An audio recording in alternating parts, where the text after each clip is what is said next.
Alright, so let's go, and I'm going to color the little stems and the leaves she has on the bottom of her dress right here. So you have to be really careful, so I'm going to use just the very tip of my pen to get in there and get, she's got a few leaves. Each little flower has a leaf, and then the stem kind of goes right along her dress to the next flower.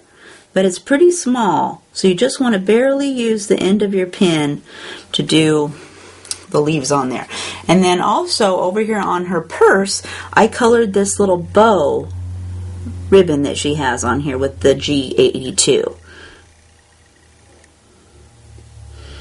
And it's pretty small, so I didn't add any other colors. I thought this would be just fine to have just the one color on there, just to give it a little bit of color to her little bow. And then for the center of the flowers, I used Y19. So I just went in and gave each little flower a dot. These two, I think I actually ended up putting, nope, this one I didn't. But the purse and her little bow down here on her shoe, I ended up putting a little pearl on. But you don't have to. You can just color them with the marker if you want, or put a little pearl on there. It's up to you. We're going to start with the R29, and I want her shoe to be darkest right here where they're touching, so I'm going to put my pen right there, and then I want it to be dark in the back of her shoe on this side. And I'm going to go ahead and bring my dark all the way along the bottom of her sole of her shoe, clear over to this where it touches the next shoe. And then I'm going to go with R27. And I again start with my ink, laying my ink down on top of the R29 and just pull it a little bit out, just like that. And the same thing for this side. And this is, red's really saturated, so I'm going to try my best not to touch that flower. Because if you get it on there, it's pretty much stuck. I mean, you can erase it within reason, but it just doesn't come right off with the colorless blender. That's never going to happen. Okay, and then I'm going to go to R24. And so I'm going to just fill in this back shoe.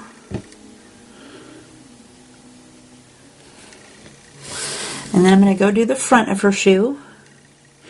And I'm going to try to miss this little, she's got a little circle right here in the middle of her shoe. I'm going to not get any color in there because I'm just going to leave that white. I'm not going to put any color on that. It's kind of a shiny area on her shoe that they've added for you. So I'm not going to mess with it. I'm just going to leave it white this time.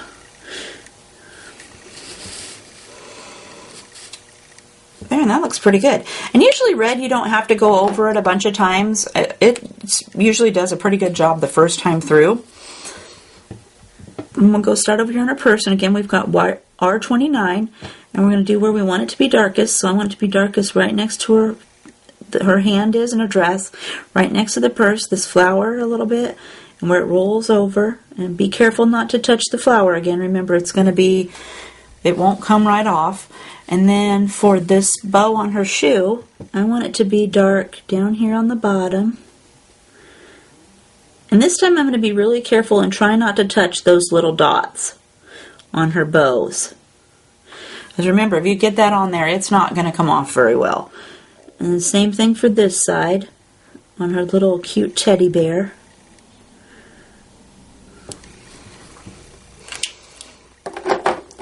Okay, and then we're going to go to R27. And I'm just going to add a little bit more onto her purse handles.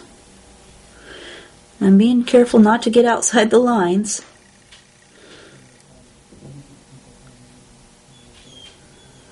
Remember, if you use up all the space like I did on this the little cuff right here, this little buckle thing, I'm not going to put any more color. That's going to be all the color I add. So let's add a little bit more onto her purse handle here. And then we'll go over here and put a little bit of this color onto her bow on her shoe. Again, I'm just using the very tippy tip of my pen, barely touching the paper. And then there's hardly any left over here on this cute little bow on the bear's head, so I'm just going to fill in what little white space there is left.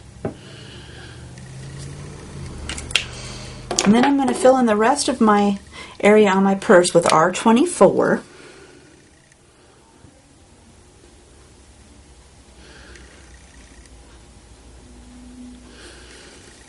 And same for this bow on her shoe.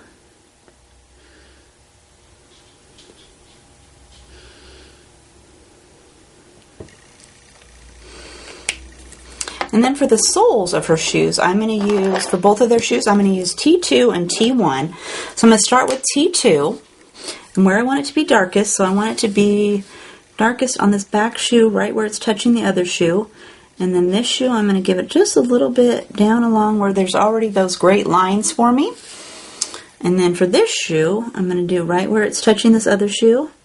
And then I'm also going to use some of these lines that the artist put on the stamp for me.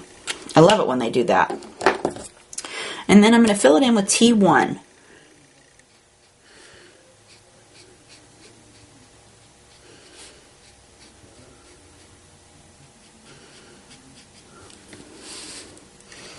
Just like that.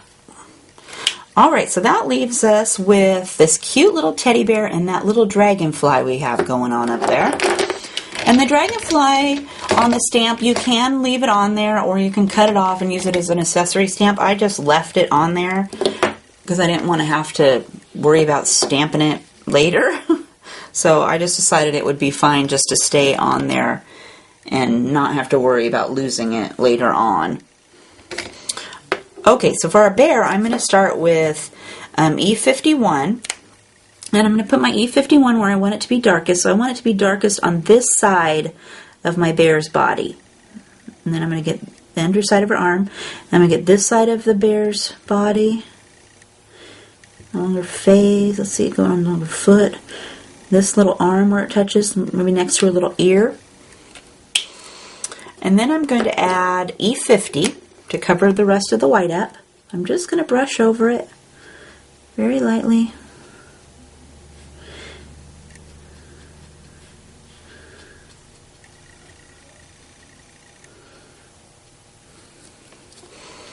And then I wanted the shadows to be a little bit darker, so I'm going to go back with E51 and just touch those up just a little bit more. I thought she needed to be just a little bit darker bear than what I had so far.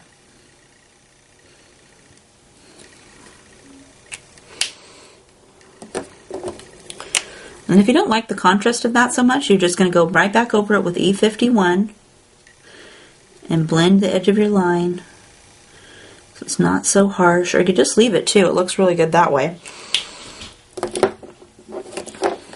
And that's it for the bear.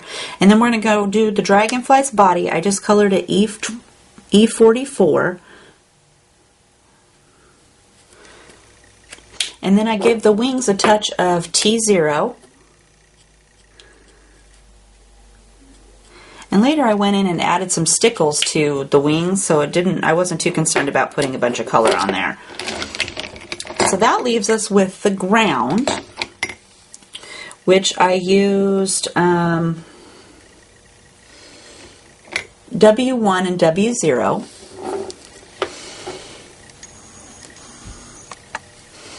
So for my ground, I started with W0, and I wanted the ground to kind of start a little bit back from her shoe. So I kind of used the sole as my guide, and I started with my W0, and I just very lightly flicked away from her shoe. Down here at the bottom, we're just going to flick along the side. And then I kind of use where the shoes meet as a back for that one, for the ground. So I can just kind of say, oh, it kind of comes out right here. And then I'm going to go in and add a little bit of W1. And you can't hardly see the W0, but we're just going to add a little bit of W1.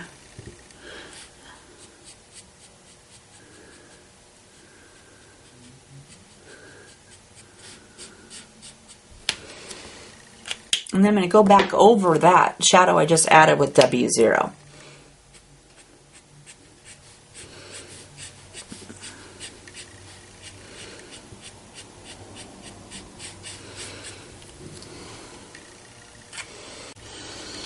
Okay, and I like to shadow my images when I color them, so I'm going to just go around the whole outside of my image with C0.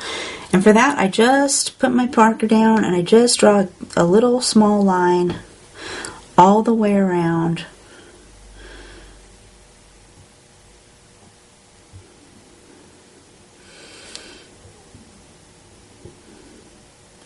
Sometimes I do it first, sometimes I do it last. I decided here lately that if I do it last, if I go out of the lines or something, I can go in with my colorless blender and erase it a lot easier than if I already have my shadow line on there. It doesn't matter if the colorless blender goes outside of the image that I've stamped. So it just made it a little bit simpler to do it the last thing.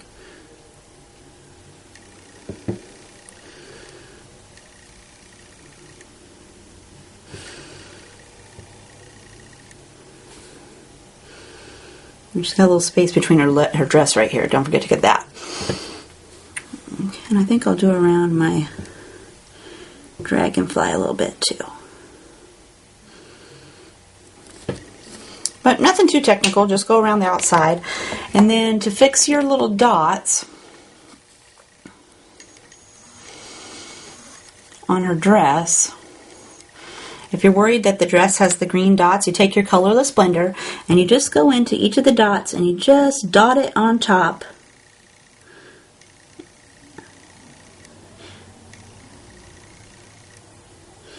And it'll push the color out of the circle and into the side of the dress.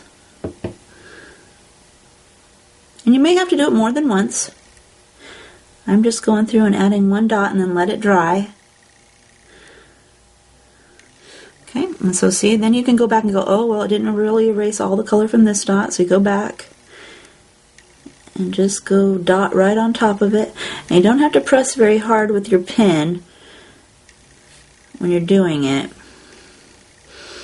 because once the top of the pen touches the paper, it's putting your colorless blender onto that paper the minute it touches it. And that's a pretty small dot. And let them dry, and then go back and see if you need to take a little bit more off. Oops, here's one I missed.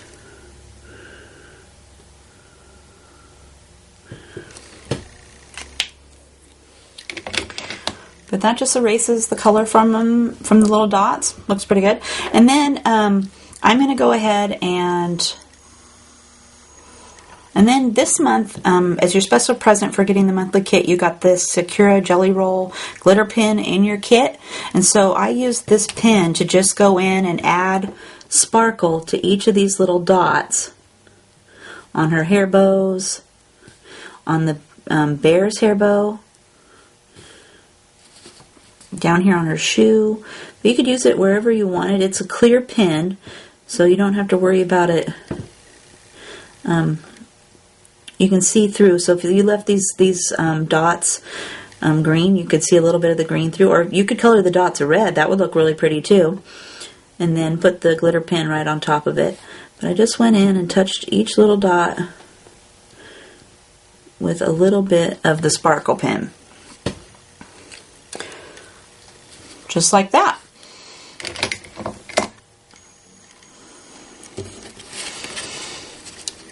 So here's our finished girls. It looks really cute. I really love this little image, and I'm going to do up a couple more kits with a couple more of the images that they have. And here's my card that's all finished. Oops. And you can see a close-up view of the card over on the blog, and there'll be a link down at the bottom. I also, as an alternate coloring on the blog this time, I colored it with the Shinha markers. So you can go over the blog and you'll see a picture, this exact picture right here. And it is pretty close. I mean, look at how I tried as best I could to get the colors to match pretty closely as the Copic markers. I think the Shinha markers are a little bit a little bit darker, but I like how it looks. But you can, if you have the Shinha markers or you're just starting out, there is an alternate coloring instructions on the blog that you can copy if you buy the kit and use the Shinha markers instead. So that's it for today. Have a great day. See you next time.